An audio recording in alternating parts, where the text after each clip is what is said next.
Every student has a unique set of needs, and we're doing whatever it takes to help kids succeed. The kids represent a celebration, and in many ways just being here is a miracle in itself.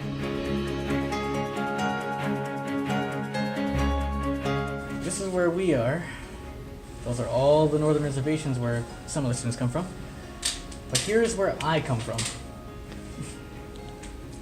Right up the Hudson Bay. Starting off at high school, I wasn't really the best behaved. I was actually kind of lazy. It's thanks to them that I didn't go down the wrong path and end up dropping out or anything like that. I'm from Marshfield, Wisconsin. I got here when I was in grade 6. I was still in my reserve. But when I got to high school, it was very scary. I didn't know what to expect. I was scared. It was an effort to do something that addressed the fact that half of the First Nations students in our organization and in the province, and generally speaking nationally, graduate in comparison to their non-Aboriginal counterparts. But I think that until we did something different, we shouldn't have expected a different outcome. My adrenal cord. It's not much right now, but I can hook up different gadgets like buttons, speakers, different lights. The Four Directions approach tries to put supports around kids as much as possible in order to get them to graduate. That's the ultimate goal. My first encounter with the Four Directions program wasn't actually here. It was in my grade 10 year in Thunder Bay.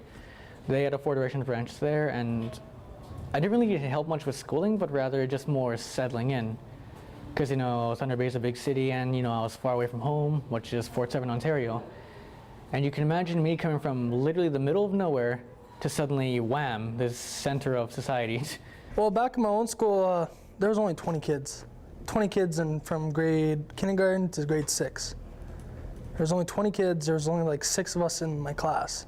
Then when I came to school here in town, there was 30 kids cramped in the class. I wasn't used to it. I was nervous. It was troubling for me. It took a long time to get used to a different life up here.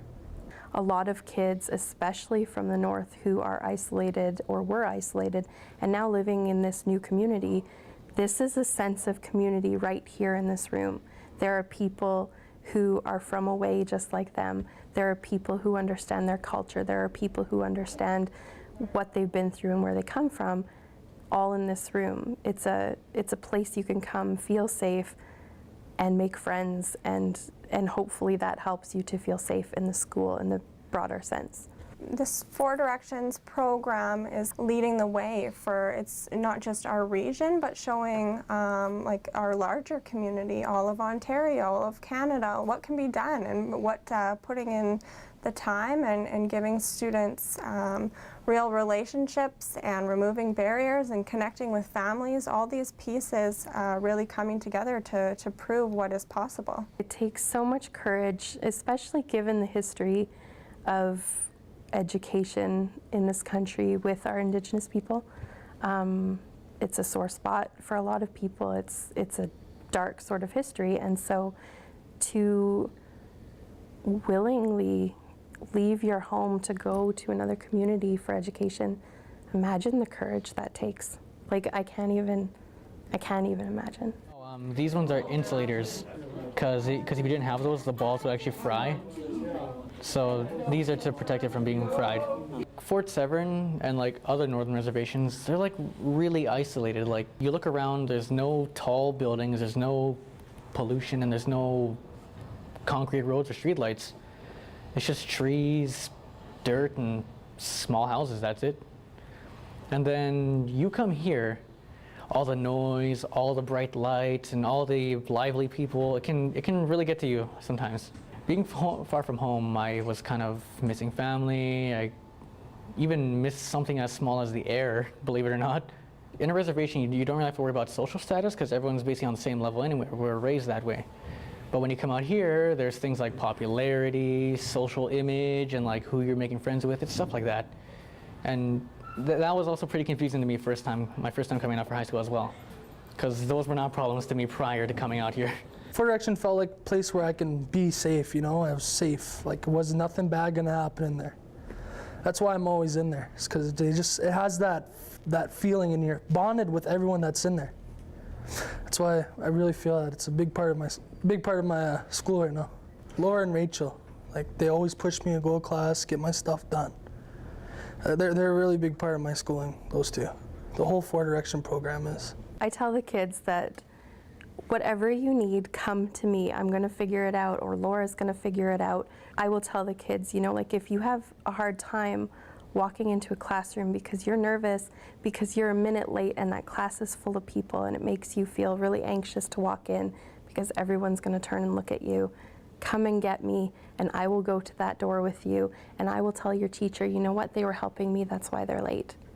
And it eases that for them, and then they can walk into that classroom feeling like, I've got someone who has my back. When you come out here, you don't know anyone, and a teacher can feel kind of authoritarian in a sense.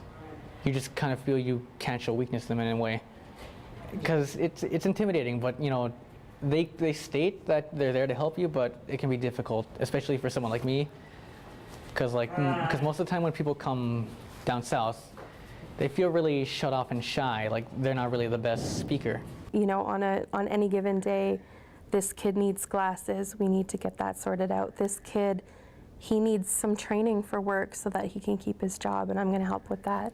This other kid needs to see a doctor because she got a scary result on the lab test that she was unexpecting, and so all of these things need to be coordinated, and I think about it and kind of work through it at night. I mean, we've got Facebook pages we can reach the kids. I've got my cell phones. It's never really over at the end of the day.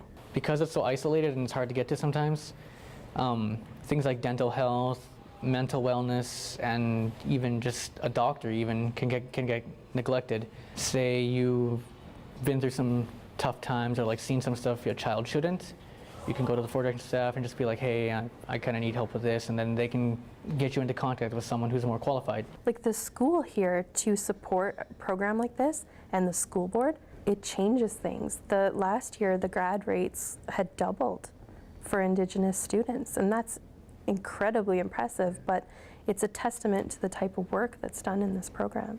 They're creative, they've got big dreams, and they talk about their future plans and why we're kind of grinding through the day, going through the classes, working hard inside and outside of school, and it's exciting to be a part of their pathway and their journey.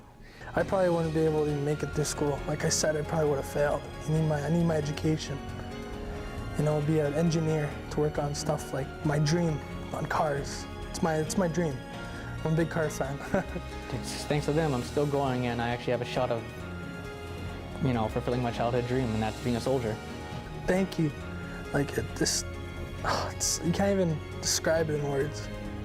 You know, it's like a bond. You have bonds with people, you know. You know, like it feels like a family.